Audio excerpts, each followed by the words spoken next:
ஆண்டவரும் அருமை இரட்சகருமாகிய இயேசு கிறிஸ்துவின் நாமத்தினாலே உங்களுக்கு வாழ்த்துதலை இந்த கால வேளையில் நான் தெரியப்படுத்துகிறேன். காலைதோறும் கர்த்தருடைய வார்த்தை என்ற இந்த பகுதியில் 1 தெசலோனிக்கேயர் புஸ்தகத்தில் 5ஆம் அதிகாரம் 21ஆம் வசனம், எல்லாவற்றையும் சோதித்து பார்த்து நலமானதை பிடித்து கொள்ளுங்கள். தருமையான அந்த கால வேளையில் நலமானதை நாம் பிடித்து கொள்ளும்படியாக தேவன் நமக்கு இந்த நாளிலே கூட ஒரு அறிவுரையை தேவன் நமக்கு சொல்லுகிறார். இந்த உலகத்தில் பொல்லங்காய் தோன்றுகிற எல்லாவற்றையும் விட்டு விலகுங்கள் என்று வசனம் சொல்லுகிறது. 22ஆம் வசனம், பொல்லங்காய் தோன்றுகிற எல்லாவற்றையும் விட்டு விலகுங்கள். சமாதானத்தின் தேவன் தாமே உங்களை முற்றிலும் பரிசுத்தமாக்குவாராக.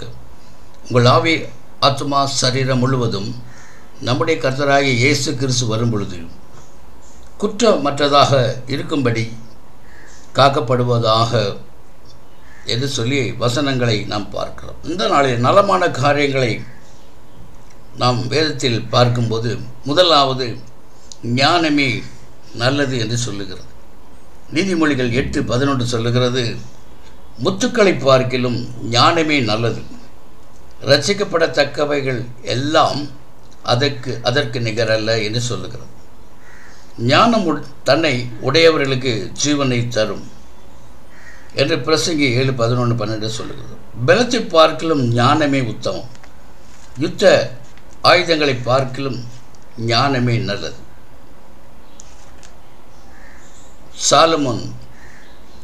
சாலமோனுக்கு கர்த்தர் வேண்டுதலின்படியே விசேஷித்த ஞானத்தை கொடுத்தார். அந்த ஞானத்தை பெற்றுக்கொள்ள கர்த்தருக்கு பயப்படுதலே ஞானத்தின் ஆரம்பம் என்று சொல்லி நமக்கு நீதிமொழிகள் 1:7 கர்த்தருடைய வார்த்தை நமக்கு சொல்லுகிறது. இயேசு கிறிஸ்து அவரே நமக்கு ஞானமும் நீதியும் பரிசுத்தமும் மீட்புமாக இருக்கிறார் என்று சொல்லி வேதம் நமக்கு சொல்லுகிறது. இரண்டாவதாக, தேவனை அண்டிக் கொண்டிருப்பதே நலம். எனக்கோ தேவனை அண்டிக் கொண்டிருப்பதே நலம் என்று சொல்லி சங்கீதம் 73:28 சொல்லும். மூன்றாவதாக, தாழ்மை நல்லது. பெருமையுள்ளவர்களுக்கு தேவன் எதிர்த்து நிற்கிறார், தாழ்மை உள்ளவர்களுக்கோ தேவன் கிருபை அளிக்கிறார். அது மாத்திரமல்ல, உபதிரவப்படுவது நல்லது. சங்கீதம் 119:71 69 வசனங்கள் நமக்கு சொல்லுகிறது, நான் உபத்திரவப்பட்டது நல்லது, அதனால் உமது பிரமாணங்களை கற்றுக்கொள்ளுகிறேன்.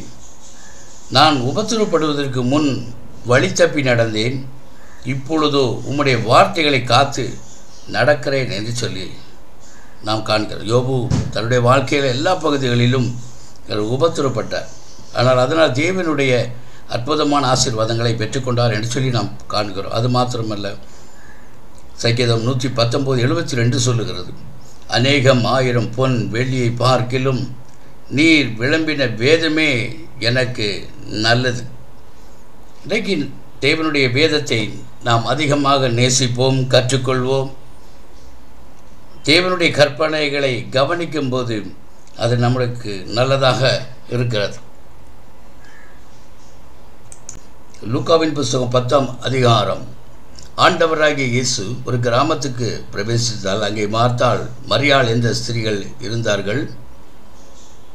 மரியாள் எனப்பட்டவள் ஒரு சகோதரி இயேசுவின் பாதத்தருகே உட்கார்ந்து அவருடைய வசனத்தை கேட்டுக்கொண்டிருந்தாள். மார்த்தாளோ பற்பல வேலைகளை செய்வதில் மிகவும் வருத்தம் அடைந்து ஆண்டவரிடத்தில் வந்து, ஆண்டவரே, நான் தனியே வேலை செய்யும்படி என் சகோதரி என்னை விட்டு வந்திருக்கிறதை குறித்து உமக்கு கவலை இல்லையா? எனக்கு உதவி செய்யும்படி அவளுக்கு சொல்லும் என்றாள். இயேசு அவளுக்கு பிரதியுத்தரமாக, மார்த்தாளே, மார்த்தாளே, நீ அநேக காரியங்களை குறித்து கவலைப்பட்டு கலங்குகிறாய், தேவையானது ஒன்றே, மரியாள் தன்னை விட்டு எடுபடாத நல்ல பங்கை தெரிந்து கொண்டாள் என்று ஆண்டவர் இயேசு சொல்கிறார். இன்றைக்கு நலமானதை நாம் சோதித்து பார்த்து நலமானதை பிடித்து கொள்ள வேண்டும். உலகத்தில் ஞானமே நல்லது, தேவனை அண்டிக் கொண்டிருப்பதே நல்லது, தாழ்மையே நல்லது, உபத்திரப்படுவது நல்லது, வேதமே நல்லது. இன்றைக்கு நாளிலே நாம் இவைகளை நாம் மனதில் வைத்து நம்முடைய காரியங்களை நாம் சோதித்து பார்ப்போம், நலமானதை பிடித்து கொள்வோம். கர்த்தர் தாமே உங்களை ஆசீர்வதிப்பாராக. God bless you. God bless you.